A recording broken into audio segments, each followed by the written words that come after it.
Kidin dembaş İstanbul'u le peşiya nexweşxaneyê ku sir Suriya Önder lê tê dermankirin nobeta rojnamegeran ya xelkê ya siyasetmedaran berdewam dike weke hûn derdorê jî dibînin vê saetê qelebeqeke gelekî zêde hîna li vê derê berdewam kom bûye. Ez ê agahîn derbarê rewşa sir Suriya Önder û geşadanên ku hatine bibêjmen lê beriyawî mêvanekî me heye birayê sir Suriya Önder birêz keke Elî mêvanê me ye em hinekî ji wî pirsin hem piştî neştergeriya wî dît hem jî dohê varva li vê derê ne ji berê de jî rewşê dişopînin.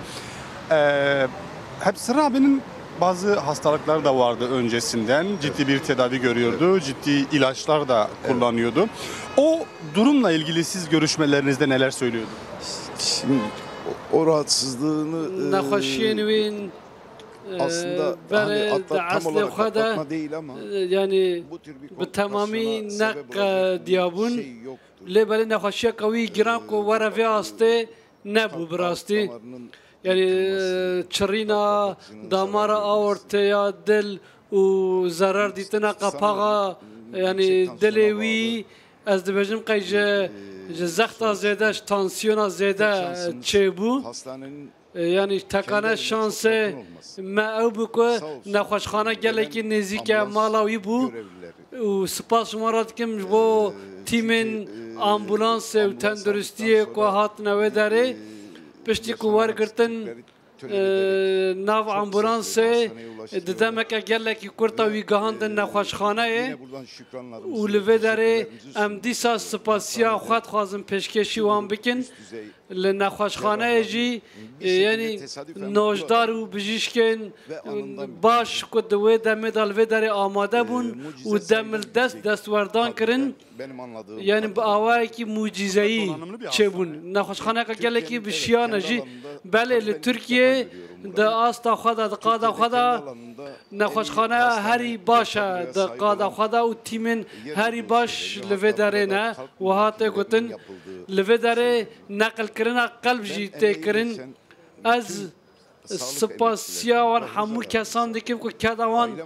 di vê emeliyatê de hebû li ser navê malbata xwe û birayê xwe ez spasiya wan dikim û herî dawî we kengê wî dît weke hûn dizanîn piştî ku va pêvajoyê dest pê kir me zû bi zû me hevdin nedît yani piştî destpêkirina pêvajoyê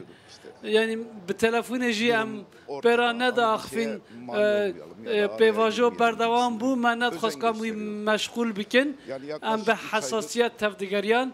nêzîkî sê mehan bû min keke xwe nedîbû hûn li Semsûrê dimîn ne li İstanbolê dimînim û piştî ku va bûyera bû agahiya min jî jê nebû min digot qet birayê min li Enqereya lêbelê li İstanbolê bû yani tiştekî wiha hate serê me mixabin helbet birêz sirrî yek ji kesayetiyên herî girîng ên Tirkiye ji ber pêvajoya çareseriyê û ji bo kariyera wî ya şexsî jî di her warê jiyanê de di warê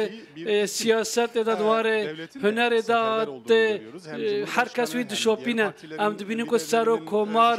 û rêberên serokên partiyên din û rewşa wî dişopînin û hemû derfet bo wî tên bi kar anîn em divê warî da dixwazim nêrîna we werbigirim û doktoran bijîşkan bi we çi gotin bijîşk bi hesasiyet tevdigerin ha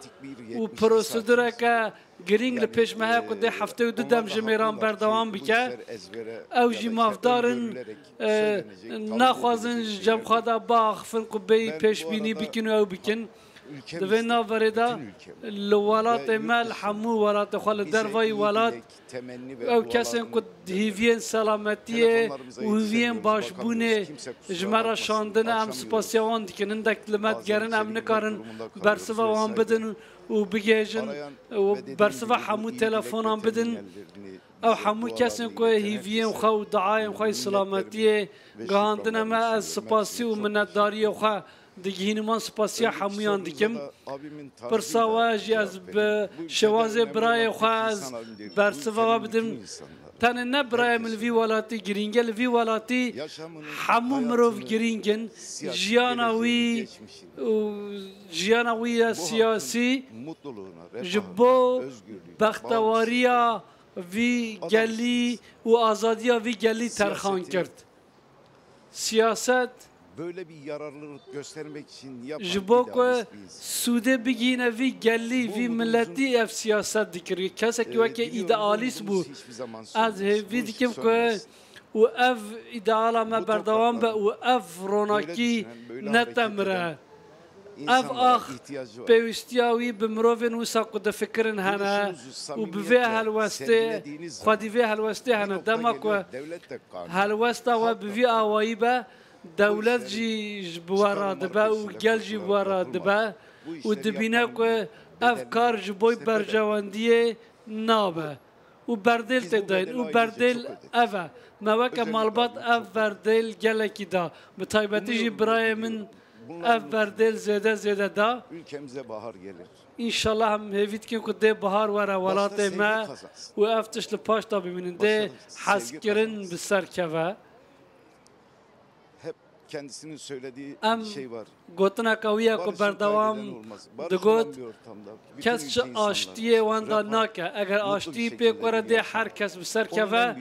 û jiyaneka bextewar ya vî welatî hebe hîviya wî ev bû înşallah dê vê hîviya xwe da bi ser keve ez